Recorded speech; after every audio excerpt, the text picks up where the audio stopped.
Assalamualaikum everyone. Welcome to the lecture 2 week 6 of our spring internship program 2021 organized by Macon Law Associate. Myself Sadia Tanveer and I am working as a moderator in these internship programs. Today I'll be discussing how to fill a form for grant of attested copies of any case from the court or from the Nakal agency, and in simple words in layman's language it is called as Nakal form. Okay?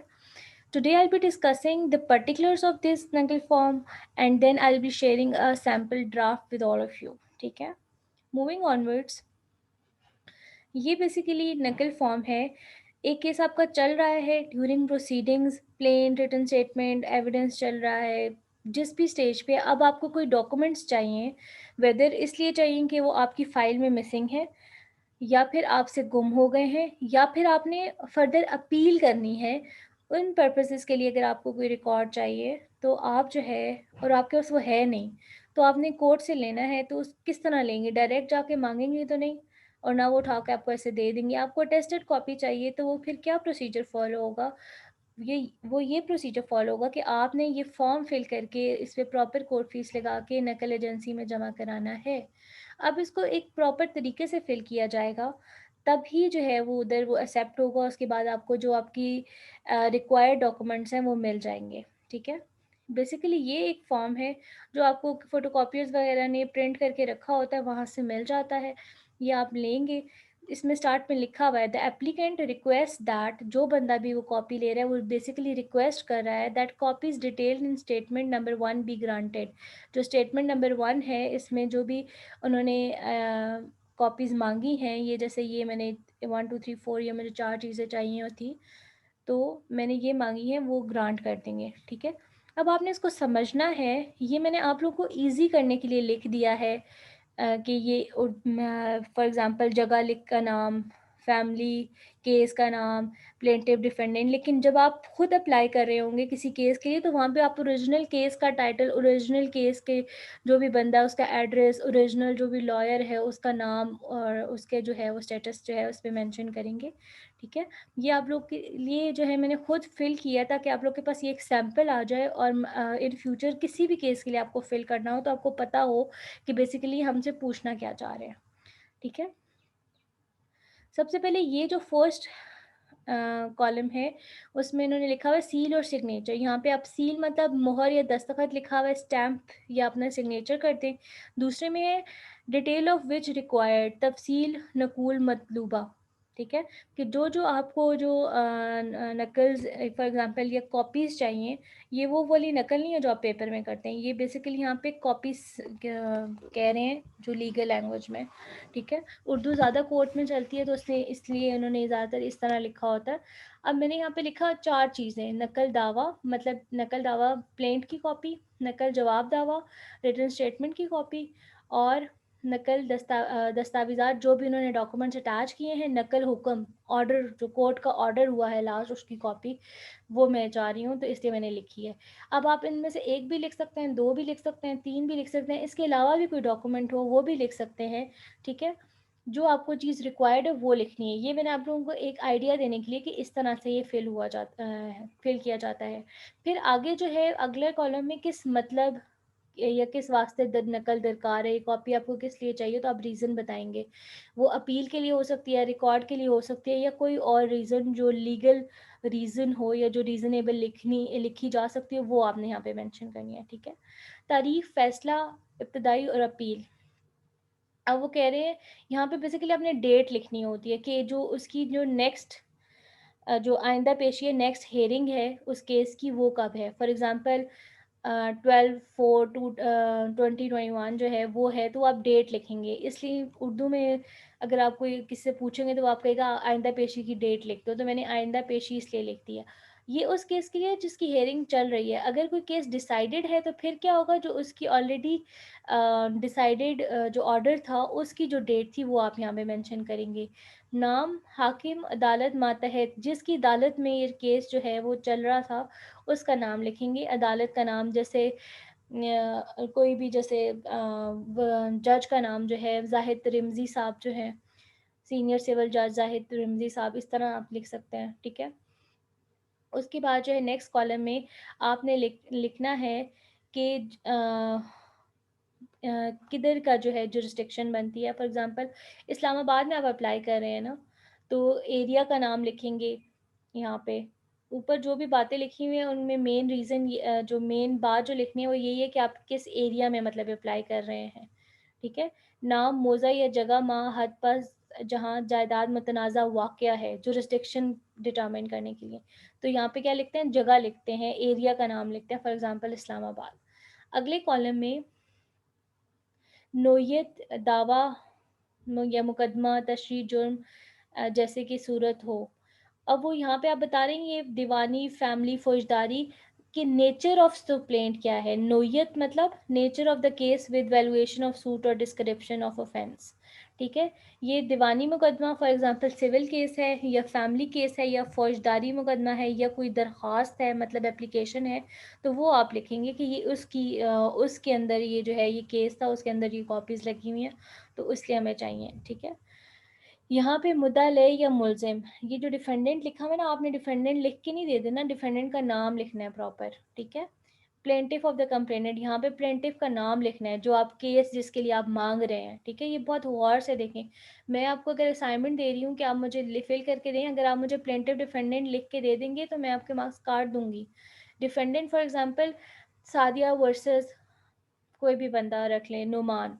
तो जो सादिया है वो plaintiff है, तो plaintiff की जगह पे मेरा नाम आएगा। नुमान है तो यहाँ पे नुमान का नाम आएगा डिफेंडेंट में, ठीक है। इस तरह आपने लिखना है। और ये इससे पिछले कॉलम में दीवानी, फैमिली या फौजदारी, ये चारों चीज़ें नहीं लिख देनी आपने, जो जिस नेचर का केस है वो लिखना है। फॉर एग्जाम्पल सिर्फ सिविल है तो सिर्फ सिविल लिखना है, ठीक है। उसके अलावा kind of case, whether civil, criminal, miscellaneous और ओरिजिनल और अपील, ठीक है। अगर फ़ौजदारी है, यहाँ पे आपने लिख दिया ना नोयत, नेचर क्या है, दीवानी है, फैमिली है, या कुछ फ़ौजदारी है।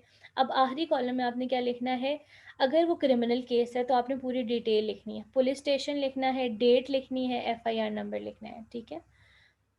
अगर दीवानी है तो सिर्फ सिविल केस भी लिख सकते हैं, ठीक है, या सूट नंबर वहाँ पे मेंशन कर दें, अक्सर सूट नंबर होता है वो मेंशन कर दें, या सिंपली सिर्फ दीवानी मुकदमा भी लिख सकते हैं यहाँ पे, ठीक है। फौजदारी में जो होता है, जो क्रिमिनल केस है, अगर उसमें एफआईआर है, ऑफेंस किस ऑफेंस के अंडर हुआ है, डेट है, पुलिस स्टेशन है, वो सारा आप यहाँ पे लिख देंगे अगर वो क्रिमिनल है। नेक्स्ट लाइन में लिखा हुआ है स्टेटमेंट नंबर 2, एपिलेंट्स फुल एड्रेस। साइल, अगर फॉर एग्जांपल आप वकील के थ्रू अप्लाई कर रहे हैं और ख़ुद नहीं, वो बंदा खुद नहीं अप्लाई कर रहा, through his lawyer, through his attorney कर रहा है, तो आप लिख देंगे साइल बजरिया काउंसिल, ठीक है। और अगर साहिल खुद कर रहा है, थ्रू काउंसिल नहीं कर रहा, तो उसका पूरा नाम, ठीक है। इस तरह ये जो मैंने एरोज लगाए हैं ना, इस सीक्वेंस में आप लिख देंगे एक साथ ही ना। वैसे तो अलग अलग कॉलम्स बने हुए हैं, लेकिन एक सीक्वेंस में लिख देते हैं। अब दो कंडीशन है। पहला जो 1 पॉइंट है उसमें लिखा हुआ है साइल बजरिया काउंसिल। साइल मतलब जिस बंदे को चाहिए वो उसने थ्रू काउंसिल, थ्रू लॉयर जो अप्लाई किया है, तो ये आपने यहाँ पे लिख दिया साइल बजरिया काउंसिल। अगले कॉलम में आपने उस वकील का नाम लिख दिया, सिर्फ नाम साथ एडवोकेट लिख दिया, ठीक है। लेकिन अगर वो वकील के थ्रू अप्लाई नहीं किया, अब ये कंडीशन ख़त्म हो गई। अब मैं आपको दूसरी कंडीशन बता रही हूँ कि फर्स्ट वाली समझे है ही नहीं, डिलीट हो गई। वो बंदा खुद अप्लाई कर रहा है, वकील से उसने पूछा ही नहीं है, तो क्या होगा, साइल खुद है तो उसका पूरा नाम लिखना है। इसी तरह एक जो है हॉरिजॉन्टली लिखना शुरू कर देंगे। फॉर एग्जांपल सादिया तनवीर, वल्दियत, वल्द अख्तर तनवीर, सकना, पता, फिर आगे एड्रेस लिख देंगे इस तरह, ठीक है। कोशिश करें इधर तक दरमियान में इस तरह लिखा होता है, ठीक है। ये कंडीशन है, इस तरह लिख देंगे, काफ़ी हो जाएगा। लेकिन अगर ऊपर वाली बात पे दोबारा जाते हैं और हम इस फोर्थ कॉलम या फिफ्थ कॉलम तक पहुँचे हैं, उसने किस के थ्रू किया, थ्रू लॉयर किया, साइल बजरिया काउंसिल, काउंसिल का नाम आ गया, लॉयर का नाम आ गया। फिर यहाँ पे आप नेचर ऑफ विलेज, मोहल्ला, डिस्ट्रिक्ट इफ़ एनी। दूसरी कंडीशन में तो आपने उसका पूरा एड्रेस इस तरह हॉरिजॉन्टली लिख दिया था, तो ये सारा खुद ही फिल हो गया था, ठीक है। मज़ीद करने की ज़रूरत नहीं थी। लेकिन अगर आपने वकील के थ्रू किया तो फिर आप वकील का लिखेंगे कि वो इसका नाम ये है, वो डिस्ट्रिक्ट कोर्ट इस्लामाबाद में जो है वो प्रैक्टिस करता है, और डाकखाना तहसील छोड़ दें, और ज़िला जो है बेसिकली क्या बनता है, इस्लामाबाद बनता है, तो आपने वो लिख देना है, ठीक है। अब दो कंडीशंस है कि ये कैसे जो है आपने सबमिट तो करानी है, इससे पहले फिर ऊपर चले जाइए, ये वाला जहाँ आपको एरो नज़र आ रहा होगा, यहाँ पे आपने ₹2 की कोर्ट फ़ीस लगानी है। कोर्ट फ़ीस बेसिकली टिकट्स की फ़ॉर्म में होती है। मेरे पास अभी सैंपल अवेलेबल नहीं था, लेकिन मैं आप लोग को दिखा भी दूँगी। आप ज नॉर्मली ये पता जो है मिल जाती हैं कचहरी से, कोर्ट फ़ीस या टिकट्स होते हैं, वो आपने यहाँ पे पेस्ट करने हैं। चस्पा करना मतलब पेस्ट करना है, ठीक है?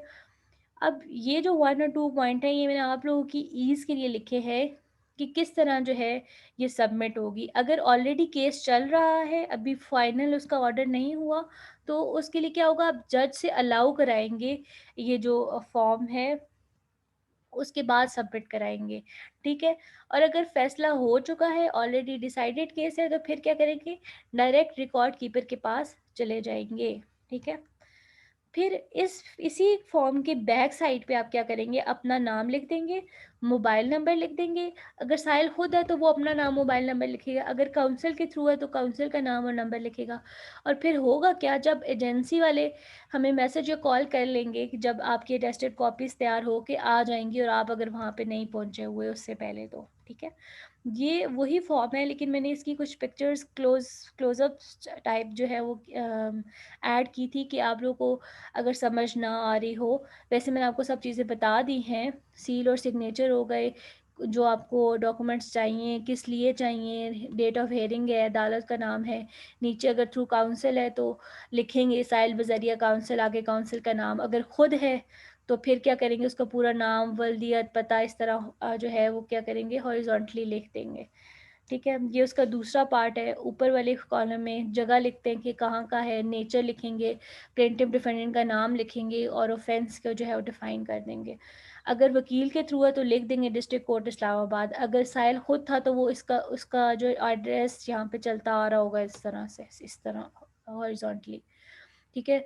और वकील है तो उसका अगर इस्लामाबाद में है, रावलपिंडी में है, लाहौर में, जहाँ का है वहाँ का आप लिखेंगे, ठीक है?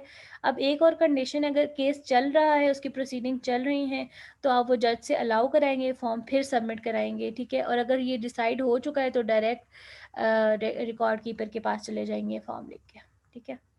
ये जो है ओरिजिनल सैंपल है, जो फ़िल हुआ है, जो कि बिल्कुल साफ़-सुथरा जो है इन्होंने फ़िल किया हुआ है, जो हम नॉर्मली फ़िल करते हैं। इसमें सिर्फ़ एक चीज़ की कमी है, इस पे टिकट नहीं लगा हुआ, जो कि लगना है, और उसके बाद ये जमा करा दिया जाता है, ठीक है?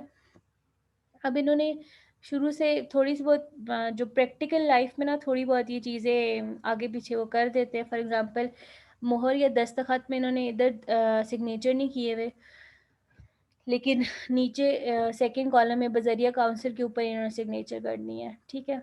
और कॉपीज़, इन्हें 3 कॉपीज़ चाहिए थी, नकल दावा, नकल ऑर्डर शीट, नकल बयान बमा एग्ज़िबिट, तो उन्होंने ये लिखा, किस लिए चाहिए थी, रिकॉर्ड के लिए। अब मैंने आपको बताया था आइंदा पेशी, या फिर अगर केस जिस दिन डिसाइड हुआ है उसकी डेट लिखेंगे, अगर डिसाइडेड केस है तो इनकी जो है वो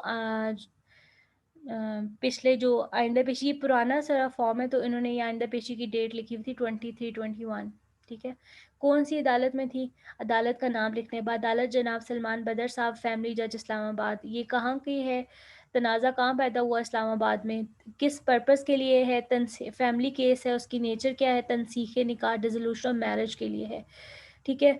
अब हमें, मैंने आपको वहाँ पे बताया, यहाँ पे डिफेंडेंट का नाम आना चाहिए, यहाँ पे प्लेंटिफ का। इन्होंने केस ये मिड में लिख दिया, ठीक है? शाज़िया बीबी बनाम असदुल्ला, तो पता चल रहा है कि शाज़िया बीबी प्लेंटिफ हैं और असदुल्ला डिफेंडेंट है, इस तरह भी लिखा जा सकता है।